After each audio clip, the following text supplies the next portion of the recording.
नमस्कार, जनता टीवी देख रहे हैं आप। मैं हूं आपके साथ अमन त्रिपाठी। बुलेटिन में बात होगी कुछ अहम खबरों की। खबर प्रयागराज से है, जहां उत्तराखंड के राज्यपाल लेफ्टिनेंट जनरल गुरमीत सिंह ने महाकुंभ में पहुंचकर आस्था की पवित्र डुबकी लगाई।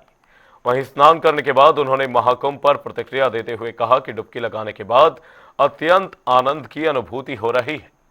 अब तक कुंभ में 60 करोड़ से ज्यादा लोगों ने स्नान किया है।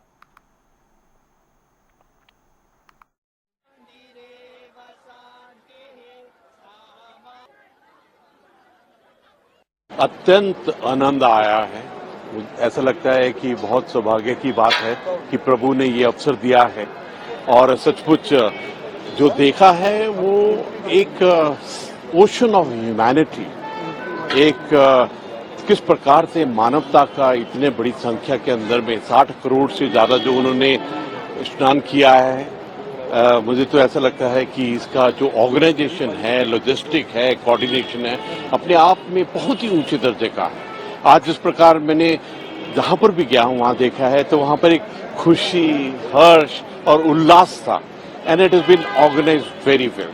मैं उत्तर प्रदेश के मुख्यमंत्री जी को और जितने भी अधिकारीगण हैं जिन्होंने इतनी मेहनत की है और इसको इतना सक्सेसफुल किया है, मैंने आज अपनी आंखों से देखा है, उसका अनुभव लिया है, अनुभूति की है और उस दिव्यता, भव्यता और इतने सुंदर आयोजन का मैंने खुद दर्शन किया है। मैं उत्तराखंड विधानसभा का बजट सत्र अनिश्चितकाल के लिए स्थगित हो गया है। इस पर जानकारी देते हुए विधानसभा अध्यक्ष ऋतु खंडूरी ने कहा कि इस बार सदन में कुल 526 प्रश्न और 13 विधेयक आए। इसमें एक विधेयक को वापस लेना पड़ा। 5 दिन के इस बजट सत्र में कुल 37 घंटे और 49 मिनट तक कार्रवाई चली।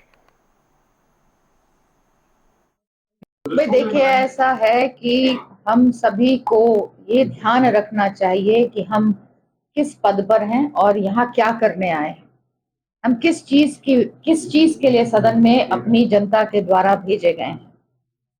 हम सबको ये ध्यान रखना चाहिए। सदन बहुत ही पवित्र जगह है, मंदिर है। यहाँ पर हमें तू मैं, लड़ाई झगड़ा, अपशब्द एक दूसरे को कहना, अपने व्यवहार से, अपने हाव भाव से, अपने चाल चलने के तरीके से ये नहीं लगना चाहिए कि आप वहां अग्रेसिव हो रहे हैं। आप अपनी बात कहिए, खूब तीखे शब्दों में कहिए। तीखे तल्ख में हमने बहुत सारे डिबेट्स होते हुए देखे हैं। इस तरह से करिए, लेकिन व्यवहार, आचरण और शब्दों का जरूर हम लोगों को ध्यान रखना चाहिए। विधानसभा में बजट सत्र का समापन हो गया। 5 दिन तक चले इस बजट सत्र में कई मुद्दों पर चर्चा की गई। बजट सत्र के आखिरी दिन विभागीय बजट से लेकर स्कूली शिक्षा और जंगली जानवरों से उत्तराखंड में हो रहे हानि को लेकर भी चर्चा की गई। वहीं विधानसभा सत्र के बाद नेता प्रतिपक्ष यशपाल आर्य ने भू कानून को लेकर सरकार की मंशा पर सवाल उठाए। उन्होंने कहा कि सरकार ने एक ऐसा भू कानून लागू किया है जिसमें एक छोटे दरवाजे को छोड़ रखा है, जिससे कोई भी व्यक्ति उत्तराखंड में जमीन खरीद सकता है। सामान्य बजट पर चर्चा में हमारे माननीय विधायकों ने प्रतिभाग किया है और आज विभागवार चर्चा में भी हमने भागीदारी की है, लेकिन हम सरकार के रवैये से संतुष्ट नहीं हैं। जिस तरह से सशक्त भू कानून की बात हम लगातार उठाते रहे हैं, मूल निवास, सशक्त भू कानून, और जनता सड़कों पर उतरने को बाध्य हो गई। जन सैलाब सड़कों पर दिखाई दे रहा था। अफरा तफरी में बजट सशक्त भू कानून लाकर उसको पारित कराना ही महत्व उद्देश्य रहा है। हम सवाल करना चाहते हैं कि भारतीय जनता पार्टी की वर्तमान सरकार पिछले 2018 से लगातार संशोधन हुए हैं कि किसको ज़मीनें दी गई हैं और भू कानून को इतना लचीला कर दिया गया और इतने रास्ते खोल दिए, विंडो खोल दी गई कि कोई भी बाहरी व्यक्ति आकर ज़मीनें ले सकता है। पहाड़ की ज़मीनें खुर्द-बुर्द की गई। हमने कहा एक श्वेत पत्र जारी करे सरकार, इन औद्योगिक घरानों को, कितने व्यवसायियों को, कितने कारोबारियों को ज़मीनें दी गई हैं, उसका श्वेत पत्र सरकार ने जारी करना चाहिए। और अब एक बड़ा इस संशोधन में उधमसिंह नगर और हरिद्वार को शामिल कर लिया गया है कि उसमें बिना किसी प्रशासन की अनुमति के, सरकार की अनुमति के बगैर 12.5 एकड़ ज़मीन कोई भी व्यक्ति कहीं का आकर खरीद सकता है। जब जो गरीब लोग किसान हैं उनकी जमीनों को हथियाने के लिए इन्होंने 2 जिलों को भू कानून से अलग कर दिया गया है। ये बड़ी ये की सरकार की चाल है।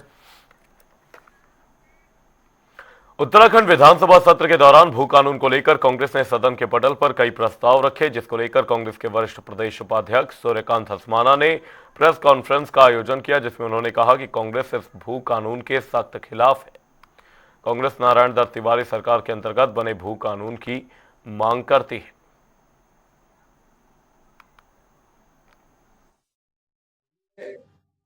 भारतीय जनता पार्टी की सरकार भू कानून के मामले में राज्य की जनता को मूर्ख बना रही है। भारतीय जनता पार्टी ने सबसे पहले तिवारी सरकार का बनाया हुआ भू कानून नष्ट भ्रष्ट किया। राज्य के अंदर बेहतरीन व्यवस्था तिवारी सरकार के भू कानून में थी। जो मकान बनाना चाहे उसको 500 गज, जिसको बाद में खंडूरू जी ने 250 गज कर दिया, कांग्रेस ने उसका विरोध नहीं किया। 250 मीटर जमीन जो मकान बनाना चाहे, रहना चाहे, बसना चाहे, उसके लिए स्वागत है देश के किसी भी कोने का व्यक्ति। और 12.5 एकड़ जमीन किसी भी इंडस्ट्रियल इन्वेस्टमेंट के लिए, कोई यहां पर उद्योग लगाना चाहे, कोई फैक्ट्री लगाना चाहे, कोई यहां पर होटल रिसोर्ट बनाना चाहे।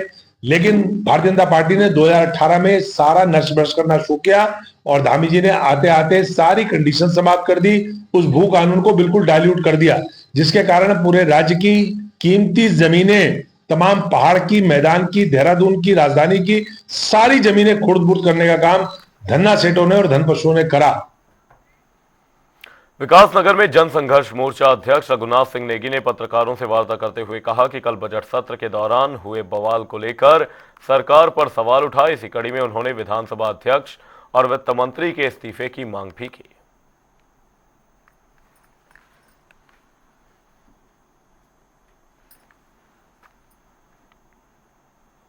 खबर मसूरी से है, जहां शहरी विकास मंत्री प्रेमचंद अग्रवाल के विवादित बयान को लेकर पहाड़ी समुदाय के लोगों ने शहरी विकास मंत्री के खिलाफ जमकर नारेबाजी की और साथ ही शहरी विकास मंत्री को मंत्रिमंडल से बर्खास्त करने की मांग की। वहीं गुस्साए आंदोलनकारियों ने कहा कि प्रदेश के शहीदों के अपमान को बर्दाश्त नहीं किया जाएगा। मिला था तो यहाँ पर पहाड़, तराई, क्या मैदान, हर व्यक्ति ने संघर्ष किया, लेकिन एक मंत्री जिसको लगभग ऋषिकेश की पहाड़ की जनता ने उसे जिताया और उसे मंत्री पद पर लगातार 5 बार जिताया।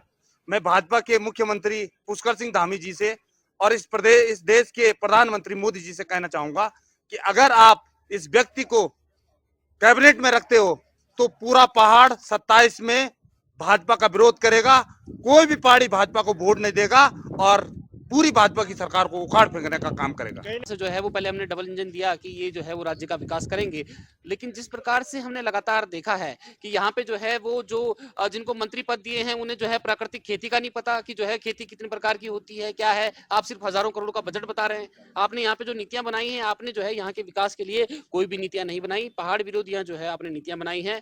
आप जो है वो मूल निवास जो है वो हमें दे नहीं पाए। आप हमें जो है वो भू कानून के लिए भी अभी बंदरबांट चल रही है कि किस प्रकार का ये कानून होगा। लेकिन जिस प्रकार से लगातार प्रेमचंद अग्रवाल ने जो है ये गाली दी है, मुझे लगता है कि यहाँ पर जो है वो पहाड़ के सभी लोगों को जो है वो उत्तराखंड के सभी लोगों को मिलकर जो है वो प्रेमचंद अग्रवाल को हाथ पकड़कर जिस प्रकार से जो है वो इनके खिलाफ जब आवाज उठाई जाती है तो ये जिला बदल जो है वो कर देते हैं। तो कहीं ना कहीं अगर बीजेपी सरकार में अभी भी थोड़ी बहुत शर्म बची होगी और यहाँ के पहाड़ियों में जो है उत्तराखंड तभी बची होगी तो प्रेमचंद अग्रवाल को ऋषिकेश से उठा के जो है वो उत्तराखंड से बाहर उठा के जो है राज्य के अंदर ये पहली घटना ऐसी होगी। इस राज्य को 1994 में तमाम उत्तराखंड के रहने वाले हर नागरिक ने, चाहे वो किसी जाति का, धर्म का हो, उन्होंने इस राज्य के आंदोलन में भाग लिया और ये राज्य बना। परंतु राज्य बनने के बाद अगर इस भाजपा की सरकार में इस तरह के मंत्री अगर इस तरह की भाषा बोलते हैं तो ये प्योर ही राजनीतिकरण इसका किया गया है।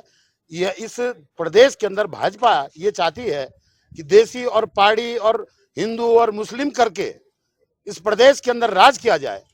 तो ये बड़ी गैर जिम्मेदाराना सरकार है और मुख्यमंत्री जी उस सदन में थे या नहीं थे, वो खुद में एक राज्य आंदोलनकारी है और उस राज्य के रहने वाले जिन्होंने संघर्ष से इन लोगों ने शहादत दी यहाँ पर उस राज्य बनाने के बाद, अगर इस तरह से इस राज्यवासियों का, चाहे वो किसी जाति समुदाय का, पहाड़ी वो अपने आप को कहता है, अगर इस तरह से उनका अपमान सदन के अंदर किया जाता है तो ऐसे में तो मुख्यमंत्री को भी इस्तीफा देना चाहिए। प्रेमचंद्र अग्रवाल तो दे, लेकिन मुख्यमंत्री जी के होते हुए एक पहाड़ के निवासी, अपने आप को राज्य आंदोलनकारी कहने वाले मुख्यमंत्री अगर इस राज्य के प्रति कुछ संवेदना व्यक्त करते हैं, कुछ भाजपा की सरकार को अगर कुछ शर्म बाकी बची हुई है, तो तमाम इस मंत्रिमंडल को इस्तीफा देना चाहिए, मुख्यमंत्री को इस्तीफा। अग्रवाल पूरी तरह से उत्तराखंड विरोधी व्यक्ति हैं। ये पहले कोई मामला नहीं है जब उन्होंने पहाड़ियों को गाली दी हो, इससे पहले भी उन्होंने केस में पहाड़ियों को सड़कों में मारा है, एक गुंडे की तरह मारा है। ये तो पता नहीं क्यों भाजपा सरकार, क्यों हमारे मोदी जी, क्यों हमारे यहाँ जितने भी ये प्रदेश से भट्ट जी हैं, इन लोगों ने ऐसे भ्रष्ट मंत्री को क्यों इस जगह पर रखा हुआ है। और मैं तो प्रेमचंद्र अग्रवाल के इस्तीफे की मांग करता हूँ। मुख्यमंत्री को तुरंत उनको बर्खास्त करना चाहिए। और भाजपा के जो यहाँ पे मंत्री भट्ट जी यहाँ पर आ रखे हैं आज मसूरी में, मैं आपके माध्यम से मांग करता हूँ कि आप एक पहाड़ी हैं, अगर आप आंदोलनकारी हैं तो उस आदमी का तुरंत इस्तीफा मांगे, बर्खास्त कीजिए। ये उत्तराखंड की जनता का अपमान है। हम शहीद स्थल पर खड़े हैं, आज इन शहीदों का अपमान है। ये सारे पहाड़ी हैं जिनको उन्होंने गाली दी है, हमारे शहीदों को गाली दी है। और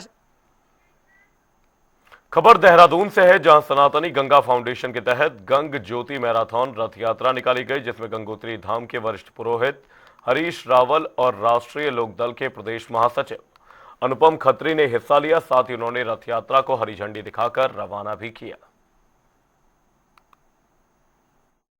इसके 3 बिंदु हैं। एक, राष्ट्रीय नदी मां गंगा घोषित हो। दूसरा, गंगा धाम के लिए हम लोग सभी प्रयत्नरत हैं। और तीसरा है कि अखिल राष्ट्र में जो हमारा सिलेबस, जिसको पाठ्यक्रम कहते हैं, हमारे बच्चों को, हमारे विद्यार्थियों को जो पढ़ाया जाता है, उसमें गंगा का प्रकरण हमेशा हमेशा पढ़ाया जाना चाहिए। राम राज्य की शुरुआत के रूप में, जैसे प्रभु राम रघुवंश कुल, राम जी का कुल ही गंगा को धरती पे लाया, इसी तरह अब सनातन धर्म के सारे जितने प्रतिवाहक हैं वो गंगा के लिए संकल्पित होके लगे। ये एक दृढ़ संकल्प है और ये आने वाले उज्जवल भविष्य की चिन्ह है, पहचान है।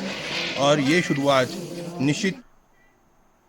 बुलेटिन में फिलहाल के लिए सिर्फ इतना ही। जय गणेश जनता डी पर खबरों का सिलसिला रहेगा जारी। तब तक के लिए नमस्कार।